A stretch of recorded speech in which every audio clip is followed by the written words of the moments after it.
And it's lovely that we have so many different ways that we can assist our body to do its own job. We don't want to override our body's natural capability to take care of itself, because these things are pretty wise, but doing what we can to assist them is always going to be helpful. Welcome to In Spiral Out Loud, where I'll just rewind.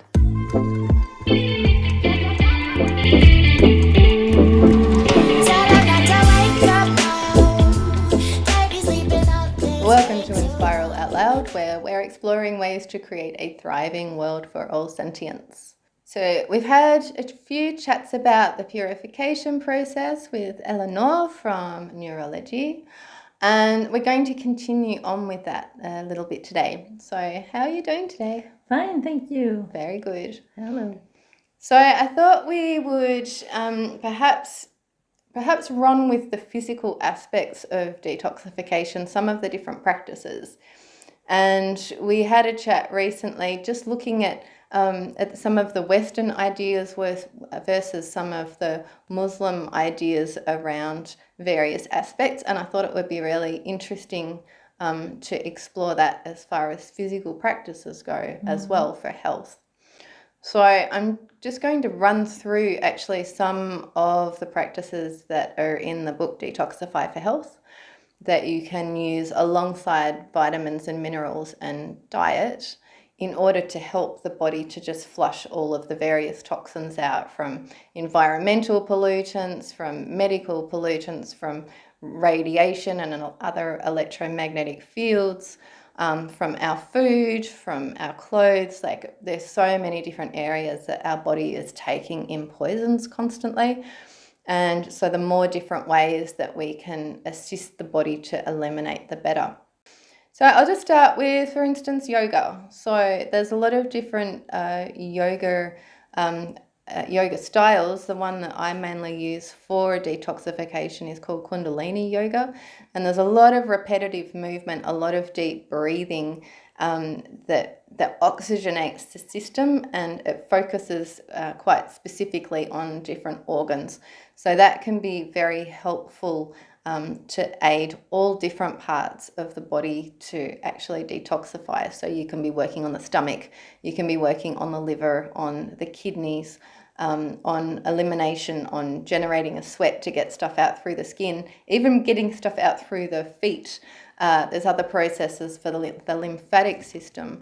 So there's lots of those physical types of processes that you can help get the body moving. What kind of practices do you use physically to actually help the body eliminate? I'm showering twice a day. I'm living in Luxor with in a very hot climate where we are sweating all the time. So you break up a sweat even just getting out of bed. Yes, and you in bed, out of bed, everywhere. So you are in a constant sauna actually, which is good in detoxification. Truly, really it is. And I'm walking a lot, I'm moving a lot, which adds to the, sweating process and upheating. And what I find but really useful is the showering twice a day, the whole body, even the hair. Some people leave the hair out, but the scalp and the feet, it's so important. And after shower, I imagine a white light cleansing and clearing my inner and outer bodies, everything, for a couple of minutes. And only after that, I feel truly purified before going to bed. And then I will make a prayer, a really like 5 minutes, or Islamic night prayer immediately before going to bed, because I want my last connection and thoughts and connection to be with divine source before I go to bed. And that is a cleansing process that really carries me through the night. Yes. And actually that helps also in not accumulating too many, I would say lower energies. Yes, together with the viruses and the fungi and everything else that can accumulate in the body. But these energetical showers and practices like praying are also really, really useful and helpful. And do you use actual any hot baths as part of your detox? Yes, So one of there's quite a few different hot bath recipes that we use, but using like salts, especially magnesium chloride, magnesium sulfate, or Epsom salts. Basic sea salt, Celtic salt's good. Like the refined salt can actually take too much stuff out, but a Celtic salt or a Himalayan salt can help to mineralize the body. So that's really good. And borax is really great too for just actually drawing, especially it'll draw nanotechnologies out of the body, which is really helpful as well. I'm using borax twice a day. Yeah. In the morning and in the evening. And how are you using it? I am pulling it through my nose. Okay, so you're using the borax powder? I am dissolving it, yes. Yeah. I am always using the borax powder, dissolving it in my hand, and then sniffing it really in, so my whole inner system is being cleansed in my nose and my throat and everything. And so what percentage or what measurements roughly are you using for that? A little teaspoon. A teaspoon of borax? Yes, a little teaspoon in of how borax. much water? My handful. Okay, so it's quite a strong solution. Yes, it is. It is. And I've been doing so now for half a year, I think, around half a year. Now, where are you getting borax from? Because I could only find a Not weird here. supplier in here. Egypt, and I don't even know if it is what they say it is. Well, borax, actually, it is being brought from two sources in the world. One is in California and one is in Turkey. Yes. Okay. And I've bought mine in Germany because I was living there, and I brought it in greater quantities, the powder. Okay. Yeah, because I brought some over from Australia, and there was actually quite a good brand, and it was like $3 or $4 for a good sized jar that actually lasts for quite a long time. But the only one I could find here, I got from Amazon, and it came in just like an unlabeled bag. And I was like, I don't know what this stuff is. So okay, so that's great. So you're using the borax. So you need to use a pure borax. There's one in Australia it's for laundry, but it's actually 100% pure. Well, as close to as you can get. You can also get the boron from some of the organic shops as well, which is great. So you're using that process. And is there any other processes that you're using similarly in as far as bathing and so on goes? Borax is also good for bathing, and natron, bicarbonate.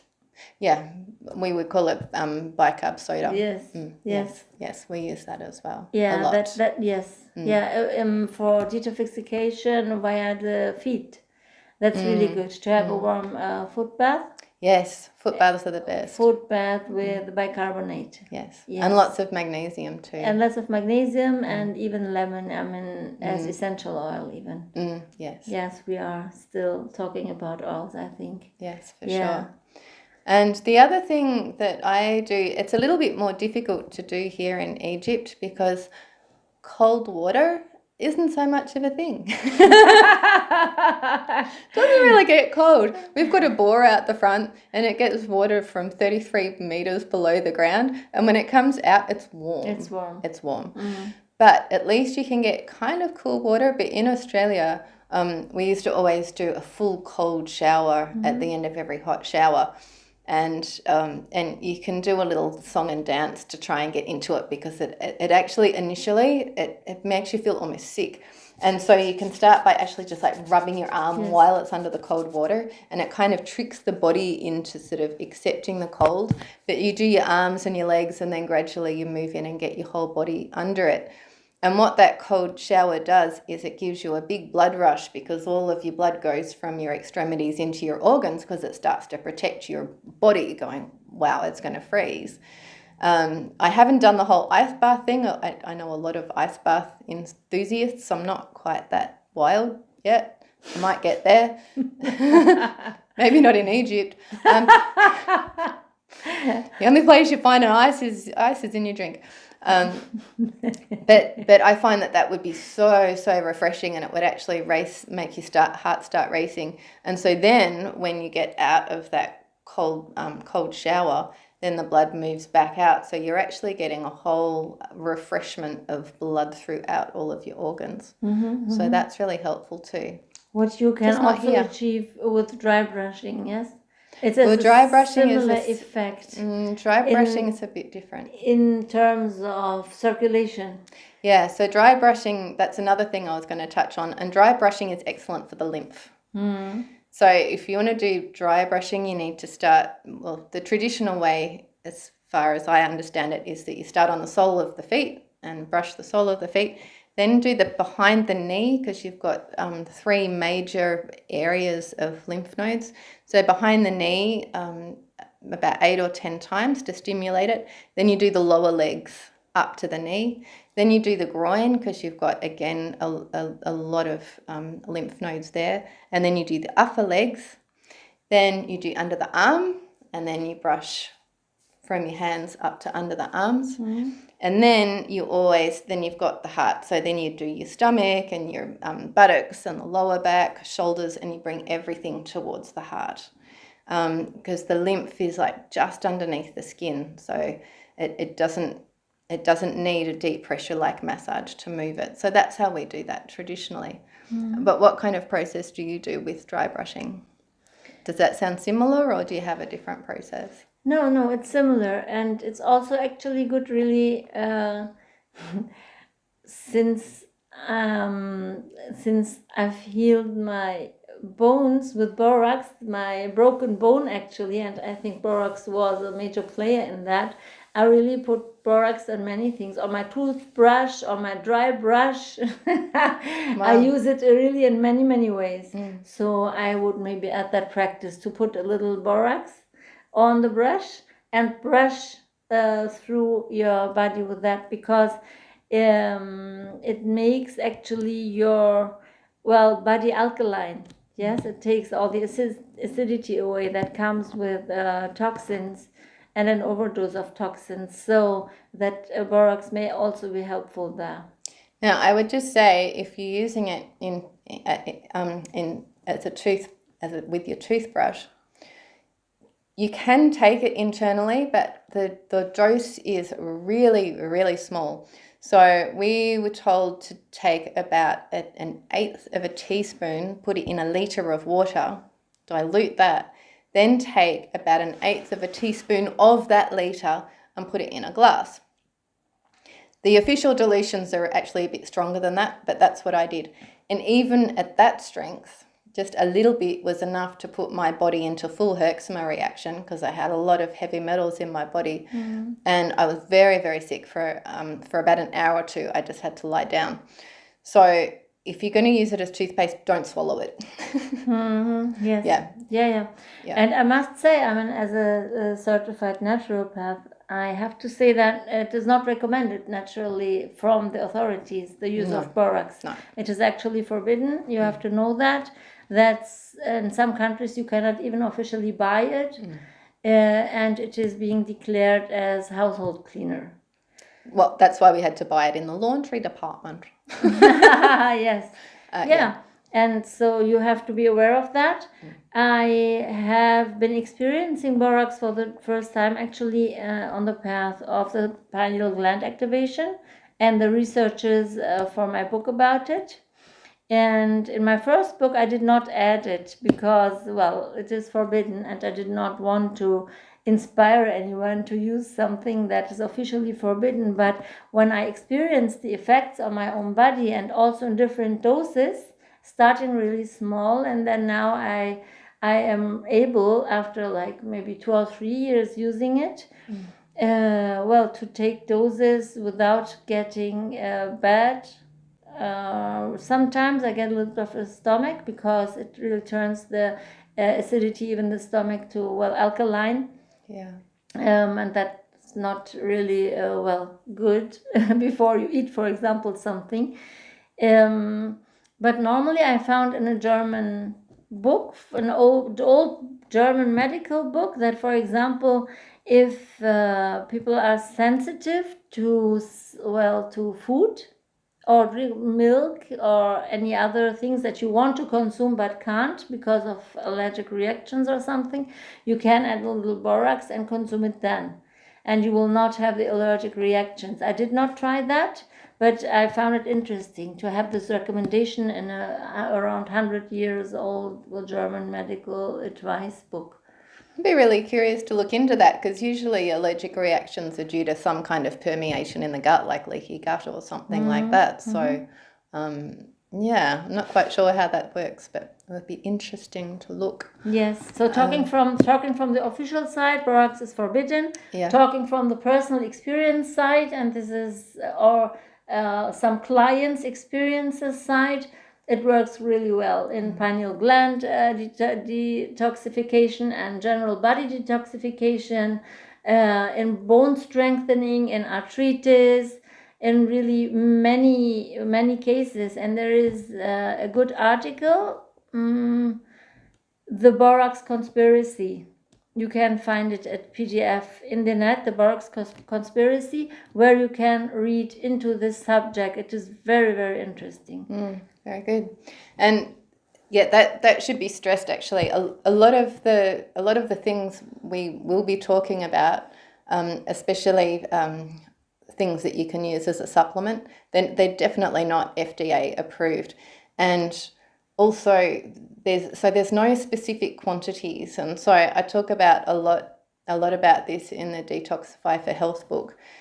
And it also has a lot of source references to go to. So if you're going to start using things like borax or MMS or DMSO or things like that, it is easy to do damage. You need to know that. And it's usually simply a case of dosing. It's just too much too soon. So you do need a lot of education on using these kinds of things, because there's very few health professionals, if any, that will actually recommend them to you. And if they do recommend them to you, they're going to do so on the side. Yes. I mean, we do. I've had doctors do the same for me in Australia. Yes. They've recommended these things, but they've said, by the way, I did not give this to you. Yeah. And we have to make a disclaimer here also. I mean, if anyone is really sick or knows that he will have allergic reactions to these kind of substances, everyone is responsible for his own health, and we are talking about our own experiences here now, or what we have experienced in our close environment. Yeah, this is just information. It's not medical advice. Exactly. Yes. Always. You need to, and especially if you've got chronic illness, you're going to be working with a health professional, hopefully, anyway. So any of this information, take it to them, because there's always going to be there can always be potential contraindications with any treatments that you're on. So you need to be working with your health professional for this kind of stuff. Really important disclaimers and advices here, and everyone is responsible for himself and his own health at the end. And we need to be our own control group. You know, for a lot of this stuff, the research is out there often, but it's been hidden. And so we need to be our own control group. We don't have the benefit of other control groups out there. So we need to be monitoring ourselves very, very, very, very carefully. And that means starting with really, really small doses of anything, and really monitoring it and journaling it quite strictly. So, which goes well with taking over responsibility for ourselves and our health and our life, and not necessarily giving our the authority over our bodies into anyone else's hands. Yeah. So let's look at a few other things. Now, one thing that I go into a bit in the book, one very powerful cleanser is fasting. So from our perspective, you use the fasting, and the level at which you need to fast or want to fast will depend on your health condition, and also if you've done it before. So if you've never fasted before, you probably don't want to go and do a dry fast for 7 days. Probably not a great idea. But I like to do intermittent fasting, which is actually you're still eating every day, but you're having a smaller window of food, so your body has more of a chance to rest. And what that does is it gives the body a chance to start cleaning out all of the damaged and dead cells, and it gives the body a chance to just start using up the junk in the body. It also gives it a chance to start using fat cells, and the fat cells are what holds a lot of the toxins, so it can act as a detox in that respect. So what I know that in Muslim culture, you have Ramadan every year or so for about a month. So what's your perspective on fasting? Well, fasting is one of the main 5 pillars of Islam, so it's a very important practice actually in Islamic religion to fast for a full moon month once a year. And we are fasting from sunrise, short 1 hour before sunrise. The fast is starting, and it is ending with a sunset. So we do not eat, we do not ideally talk badly, we do not think badly, we do not get into fights, ideally. Yes. Save the fights for the sun after sunset. And you stay patient and calm. All these are requirements. It's not only about the food. It's about keeping a certain soul state, actually, keeping a certain emotional state during the fasting process, which goes over the whole month of Ramadan, actually. And what's the reason for it being during the day rather than at night? Well, I think one great reason for that is self-discipline. Yes, self-discipline. And normally, depending on where you live, but the day is longer than the night. So you have to stay disciplined longer. And the day is usually the time of movement. It is a greater challenge to fast during the day than during the night if you would sleep, for example, because you have to lead your normal life. You continue living, continue working, continue do all the things that you're doing. And every year it is also a time of festivity, a time of gatherings, a time of social community, great festivities at the end of this month. So fasting is really celebrated in Islam and a very important pillar. And as far as the physical aspect of it goes, because it's a dry fast as well, so you're not even having water, which in the middle of the summer must be really quite challenging. But aside from the spiritual aspects of it and character building aspects of it, I guess you could say, is there emphasis on the physical health aspects of it? Like, do they talk about that? Not necessarily. So it's really more of a spiritual practice. Well, no, I would not necessarily say that. It is because I experience the spiritual aspects of it very intensely, or I do experience that while fasting. But as it has been known for thousands of years, fasting is a health-keeping method. In the Jewish religion and the Christian religion, and Far Eastern religions and naturalist religions. Every religion has a part of fasting in their program. And if we are, as I look at religion also as a evolutionary awareness building program, then it is clear that fasting has many, many health benefits. If you necessarily mention it or not, the effects are the same that you are getting, if you're aware of it or not. So the challenge would be, if there would have been an emphasis on fasting, it would have been that the breaking of the fast should not be so opulent. Yes. And there we have the Prophet Muhammad, peace be upon him, that he would break his fast with a date and a glass of milk, and then fast again until the other day for the whole month of Ramadan. Wow. It's not necessarily like according to a scientific system where you could necessarily explain the health benefits of it in this frame.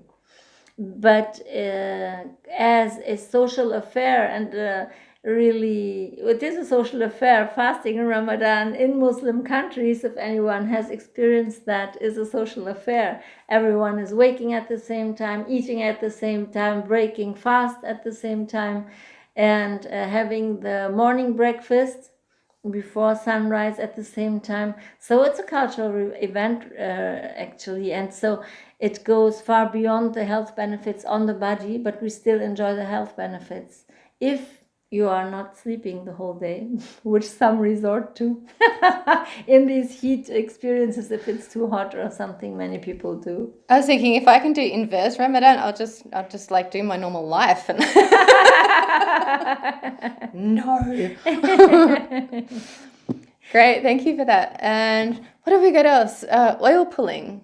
So oil pullings, from memory, it's known more in Ayurvedic kind of practices as the process of swishing oil around the mouth. It's usually something like coconut oil is very popular. That's the one that I use.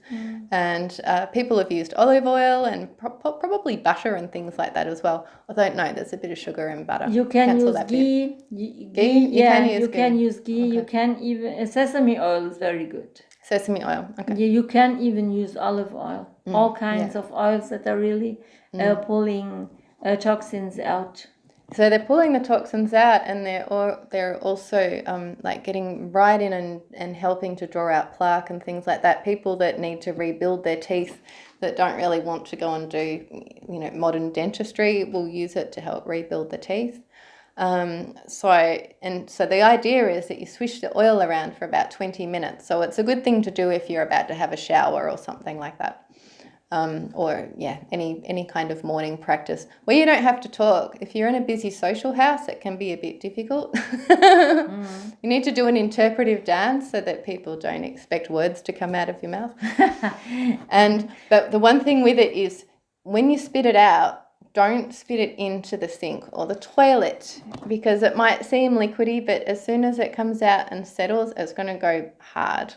And especially in places like Australia, where things get really, really cold, it can be a very expensive plumbing job to come and get somebody to get all of the old coconut oil out of your piping. So you need to spit it out. If you swallow it, you're going to be swallowing all of those lovely toxins that you have just drawn out of your mouth. So spit it out and then have a rinse. And that's a good daily practice to do. Yeah, spit it out in a Kleenex and a towel, and then, in the bin, in the compost. Yeah. And also the duration is relevant, yes? I mean, we are talking about like from at least 5 minutes to like around 15 or 20 minutes, the oil pulling itself. And you can intensify the effect by using essential oils with it, peppermint or clove oil, for example, or eucalyptus oil, are very effective in the cleaning process also. And it needs to be first thing, like before you've had any food or anything like that. Or any water even. Yeah. So that's a really handy one. And the last one on my list today is enemas. So that's one of the health practices that I put off the longest because I didn't want to have to deal with it. But I started using them probably about 18 months ago. And I just found them so hugely beneficial, especially for doing parasite cleanses. So they've been utilized for a very long time. And I'm curious about that from the perspective here, because I tried to buy an enema kit and I cannot find one anywhere in Egypt. And I was like, is there something illegal about or unculturally okay about doing enemas? Sure, yeah. I mean, culturally, of course, we have our hidden parts, yes, which are not like publicly to be displayed, and this has got to do with that, enemas. Right.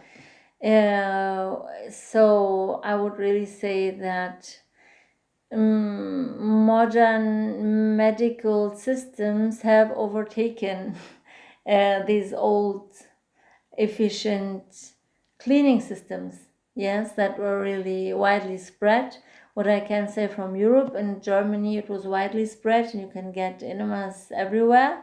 And it's a recurring and returning art of self-purification and self-healing.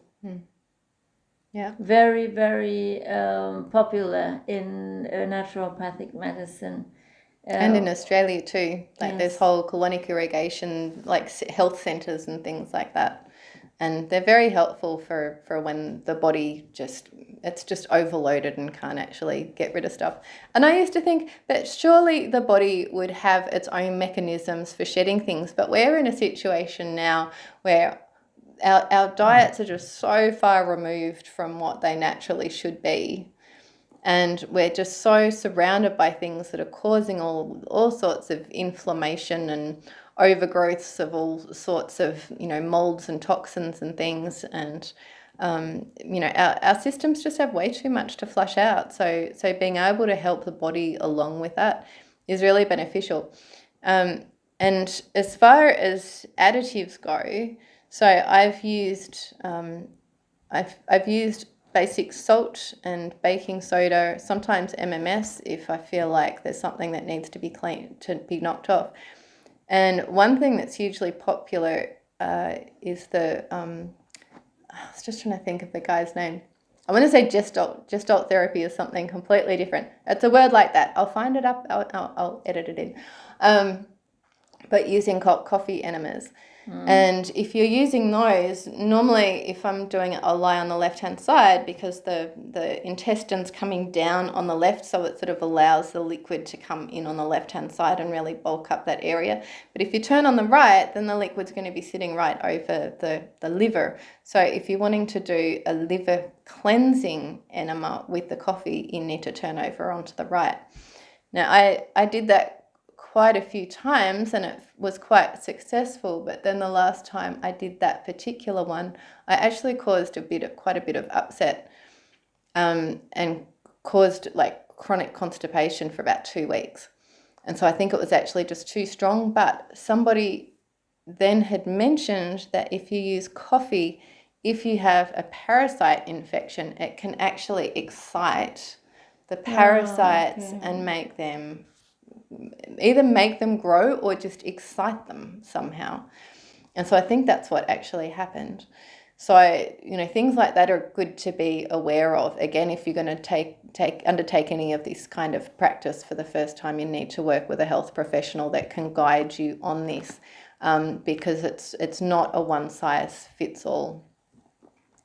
So, yeah. Yeah, what I would like to add to that is that now maybe in modern Egypt you won't find it everywhere, but in the old Egypt, the ancient Egypt, they were practicing enemas also. They were cleaning themselves that way, even though they were not exposed to such so many toxins as we are being exposed to right now. But it is an ancient practice, obviously, yes. And I'm not, I would consider myself a healthy person, and I do not them as frequently. It's just not in my perception all the time to, being cleansed that way. But I made a call on hydrotherapy once with a very, very good professional therapist. And it was like being born anew, It was like, wow, ooh, life looks different. I had such a great amount of energy. It was so different. But she used really cleansed water, and she had a whole water system, a really professional therapist who would not use the normal water, but it would go through a filtering system before getting into your intestines. And it was like around an hour, and so purifying. Wow, it was such an experience. I will never forget that. Now that's a really important point as well. The intestine, it's permeable, right? And it's designed for stuff to be able to go through it. So if you use water straight out of the tap, whatever's in there, it's going to end up in your bloodstream. So I've got a water distiller, and so I only ever use distilled water. At the very, very least, you need to boil it and then let it cool. The other thing is do not ever, ever, ever, ever, ever, ever, ever, ever, ever use magnesium. I have seen some websites that say put Epsom salts in your enema water, and that's lethal potentially. Like, you do not want magnesium going straight into your gut, absolutely not. So other things, yeah, okay, be gentle with the MMS. I find 1 or 2 drops maximum in a litre of water, which is very, very dilute. If I've done 3 drops and I've actually felt it burn a bit, so you need to go super gentle. Any of these things, look, they're all on the website, and they all have links to more papers and more information. So just do lots of research before you engage in any of these. Yes, and if you have a certain dislike against it or whatever, then just don't do it. Just don't do it. Do other purification systems, or health practices. Do not cross your own borders if you don't have to, really. Just because it's a trend or because everyone is doing it in your environment or whatever. Respect your own borders concerning that. If it's not your health practice, then just don't do it. Yeah, that's really important. Very important. So, and it's lovely that we have so many different ways that we can assist our body to do its own job. And that's the other thing. We don't want to override our body's natural capability to take care of itself, because these things are pretty wise, but doing what we can to assist them as is appropriate is always going to be helpful. Yes, and Shwaya, shwaya. Yeah, shwaya. Maybe we conclude this with one of my professors in the naturopathic studies would say, the gut does not have to be super clean. Just leave it. She was not very fond of enemas or things like that. She would really say the gut does not have to be super clean. Leave it as it is. So, yes, develop your own perspective on that, but we wanted to suggest useful cleansing techniques that we know of and that we have experienced actually with us or clients in our environment. So choose what suits you best. Indeed. So on that note, if any of you have any other practices that you use or you have any feedback or experience with any of the things that we've talked about today, please drop a note in the comments. We'd love to hear from you. So till next time, my friends, be well, keep dreaming the good dream. And peace be upon you. Ciao for now. Sleeping up this way too long. Time for them to take a bow. Soon enough to sing a different song.